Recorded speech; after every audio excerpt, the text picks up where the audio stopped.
आर्थिक प्रतारणार शिकार अभिनेत्री आलिया भट्ट।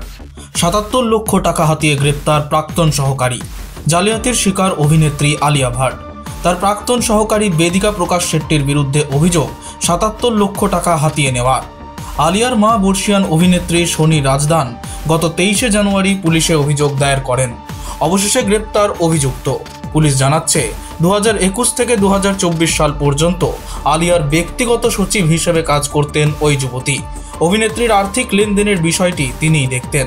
আর সেই সুযোগেই ২০২২ সালের মে থেকে ২০২৪ সালের আগস্টের মধ্যে তিনি আলিয়ার প্রযোজনা সংস্থা eternal sunshine production private limited ও আলিয়ার ব্যক্তিগত অ্যাকাউন্ট থেকে ৭৬,৯০,০০০ টাকা হাতান বলেই অভিযোগ।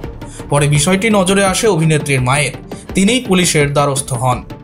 Bureau report, angular news.